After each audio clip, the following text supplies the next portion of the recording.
All right, well, thank you guys all for being here. I am Kristen, the Executive Director of Alaska Tennis League, and I am honored to be introducing this event, the reintroduction of historic legislation to protect the coastal plain of the Arctic National Wildlife Refuge once and for all. I should say over 100 original co-sponsors. So support, that's just the beginning. So we are in a pivotal time in this decades-long fight to protect one of America's most iconic and culturally rich. We stand here today with allies who've been fighting together not just for decades, but since times immemorial. The coastal plain is more than an expanse of remote far away in Alaska. It is the biological heart of our nation's largest and wildest refuge.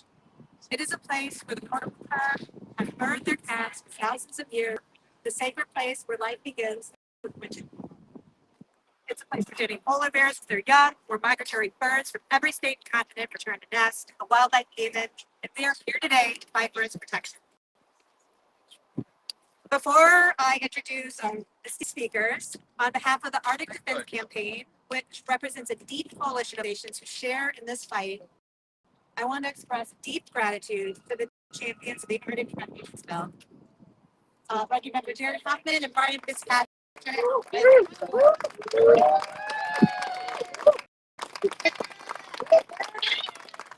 Senators Ed Markey and Maria Campbell and Michael Bennett in the Senate. Your leadership gives voice to millions of Americans who stand in support of protecting an ecosystem whose life and represents a symbol of our national heritage. The issues of the Arctic Refuge today are real. We all know this. From mandating uneconomic goals and budget reconciliation to secretarial orders issued by Secretary Burgum to expedite extraction over everything else. We are a full-scale effort to sell off and industrialize our nation's public land starting in the Arctic. And so we gather here today with urgency, but also with deep hope. Rooted in powerful alliances between Congress and community, between science and sovereignty, between all of us who believe that some places are simply too wild and too sacred to drill. I am so stand here today with our professional champions, with our twitching allies, and all of you, so many organizations and people from all across the country that have worked tirelessly to keep the Arctic Refuge protected until today, sacred and whole. So thanks to all of you. All right, I'm going to start by introducing our first speaker, ranking member of the House Natural Resources Committee, Representative Jared.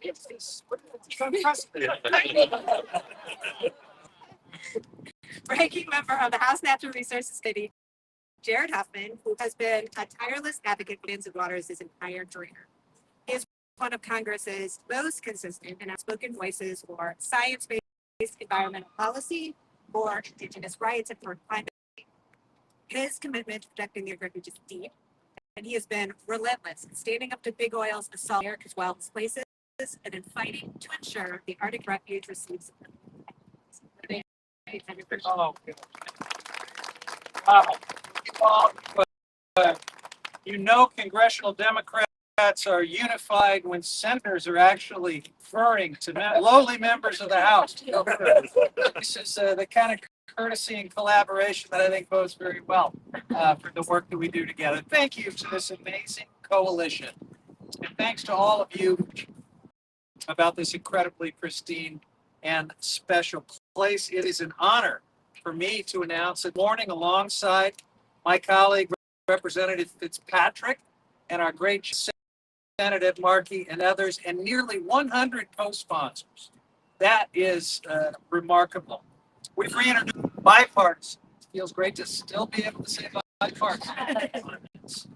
Arctic Refuge Protection Act of 2025, because for decades, the Arctic Refuge has been a political football in this amazing, pristine place that you just heard about, a place that most people who care about it will never see.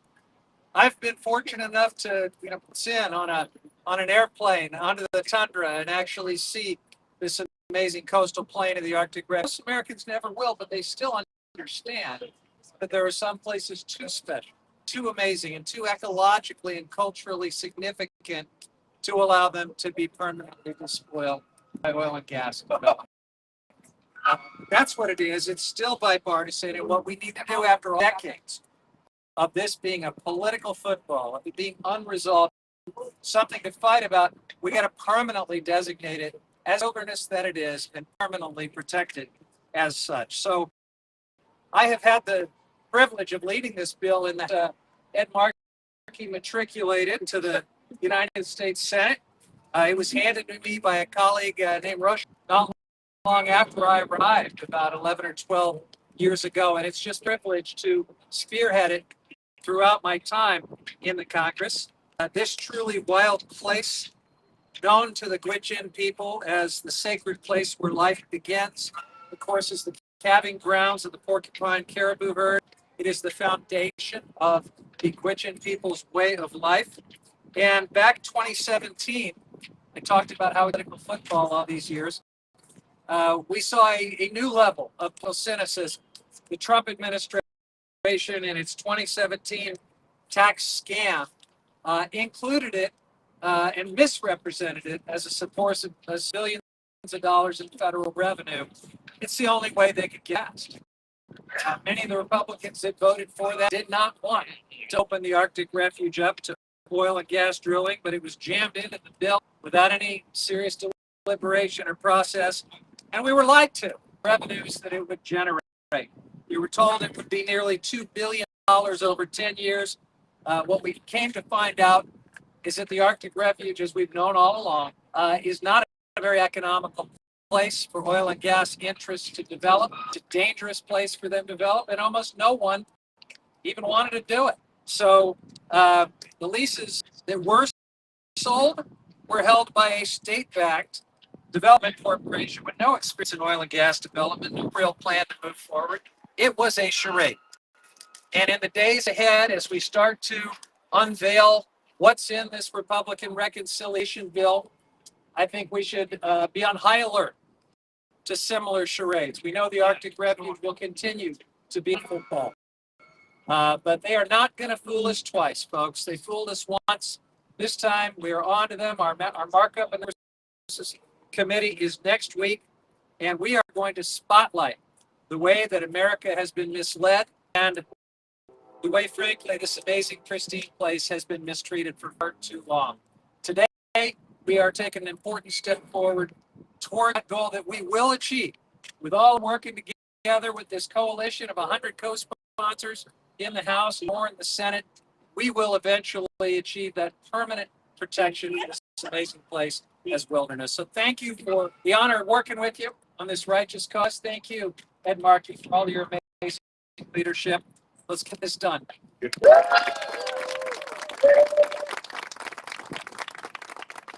like to introduce Markey, who needs no introduction, but Senator Markey is a national for climate and environmental justice. From championing landmark legislation like to defending our most public lands, Senator Markey brings hard and strategic expertise to everything. He's been with the Arctic Refuge for almost his entire career, understanding that the Arctic Refuge is a climate stabilizer and a sanctuary deeply to the Gwich'in people. His long leadership on the Arctic Refuge Wilderness Bill is unwavering in its commitment to protecting the nation's largest and wildest people. Thank you, Tristan. Thank you so much, Tristan. Thank you. Thank you. All the leaders here.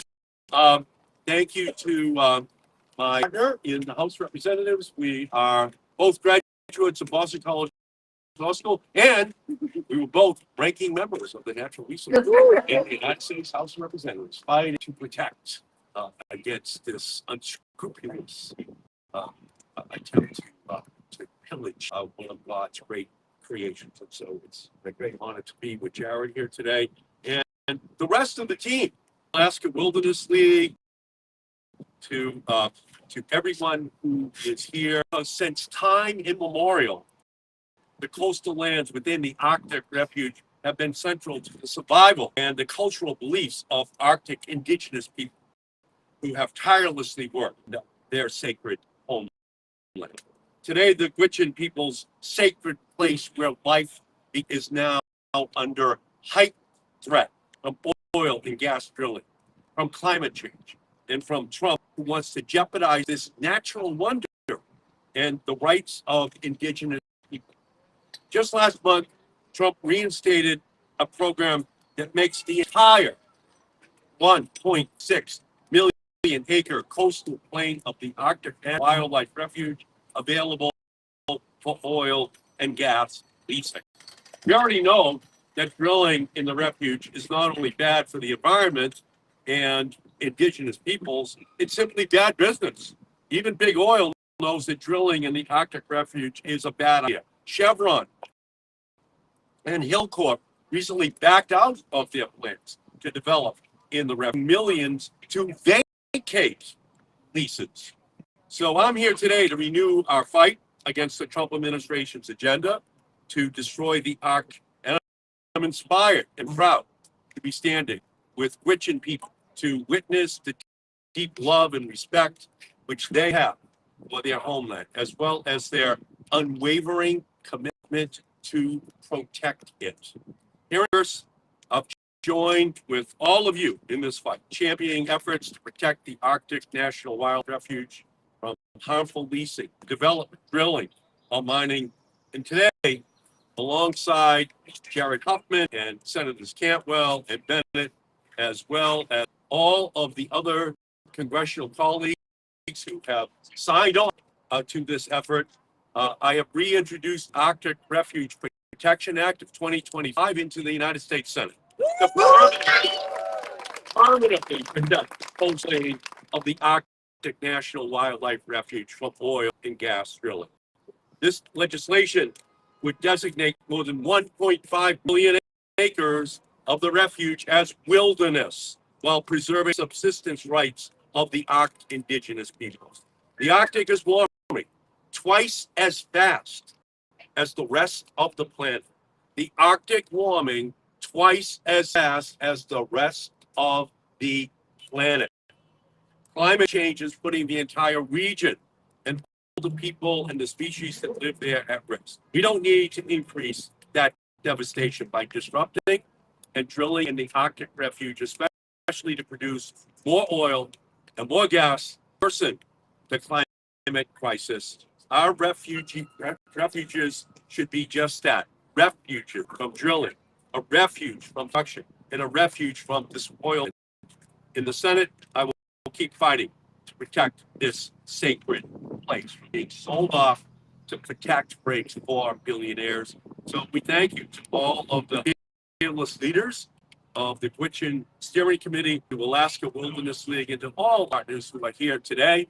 And we must fight as hard as we can this cynical plan. Trump's efforts are to kill all electric vehicles, to kill all battery technologies, even as the Chinese now have a battery that only needs 5 minutes to completely recharge. So that would mean we need less oil because we put 70% of the oil we consume into gasoline tanks. And with regard to natural gas, Trump is trying to kill all solar, all wind, offshore wind, which would then say to the natural gas industry, we don't need your natural gas anymore, while simultaneously saying that there should be drilling in the Arctic wildlife. That is cynicism, and it's pay to play. The oil and gas industry has given a fortune to the Trump campaign in order, in return, to open up this incredible sacred place. So we're beating them back over and over again, and we're going to beat them back again. Thank you all so much.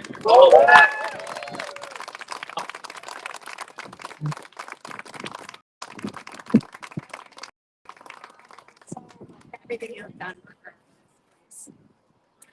Right now, I would like to introduce our next, Kristen Moreland. She is the Executive Director of the Gwich'in Steering Committee, a position rooted in generations of responsibility for protecting the coastal plain of the Arctic Refuge.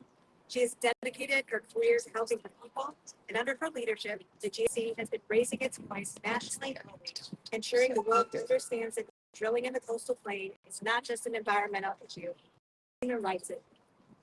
Kristen is in DC this week for the Fortified Caribou Herd and for her people with survival depend on. Thank you so much.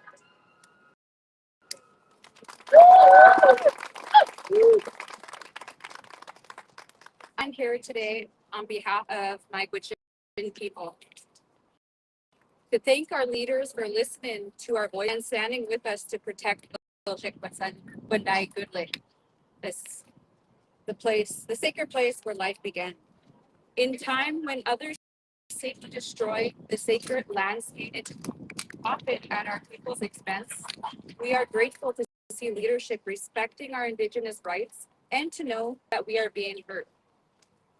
The Gwich'in have been fighting tirelessly decades to protect the Arctic National Wildlife Refuge and to ensure the health of Arctic caribou herd. We are spiritually and culturally connected to our.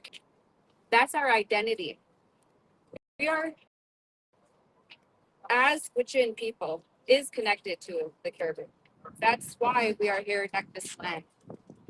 Defending the coast of the Arctic Refuge from oil and gas development is not optional for our Gwich'in people.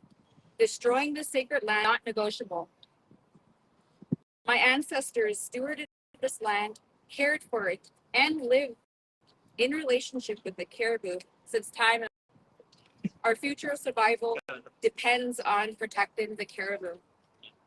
We will be fighting to protect our land. So today, we say Masi Cho to have stood with our Gwich'in people in our fight to protect our way of life, our land, and our caribou of the Arctic.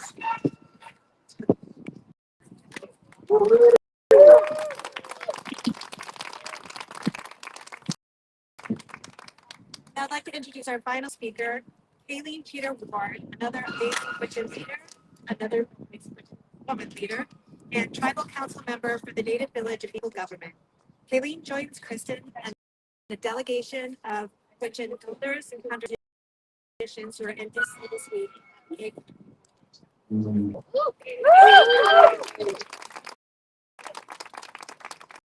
Hi everyone, thank you guys for coming out. My name is Kayleen Ward Peter. I'm on the tribe for the Native Village of Inuit Tribal Governments. I'm grateful to be here today to speak with all of you and stand alongside Kristen from the Gwich'in Steering Committee, friends in Congress, and all our allies here in DC. I'm here to behalf of our tribe, on behalf of the hunters who cannot be here to speak, the mothers, the matriarch communities that live on the land, and also the caribou that rely on our land. Growing up, hunting the caribou and learning about the land, that is just how I lived, the way that I always lived. It wasn't until I was older that when I became a woman and a mother, that I understood our way of life into the refuge. I still remember when it hit me that everything that I love, everything that our people rely on could be destroyed. As a result, I know there are people working to destroy sacred lands and threaten our way of life. As a mother, you think of this next generation, think of my daughter and her daughters. I need all of you to consider what is at risk, what we will lose if the sacred coastal plain is developed oil and gas exploration and will be scarred for life. How that would impact my people, the Gwich'in people. So today I want to thank all of you who stand with the Gwich'in people, who advocate for us here in DC to protect the Arctic Refuge all year round, and to thank our leaders for introducing this bill today. Masito.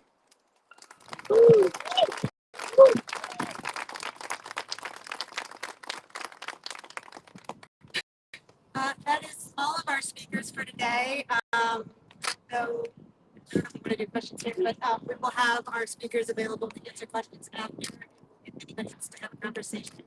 And I just want to say thank you.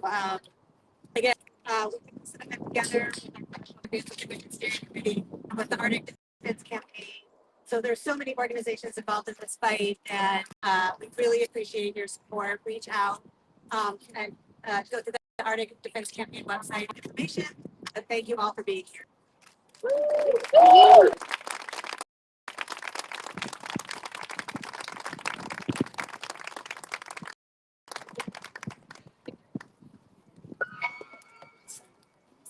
Yeah.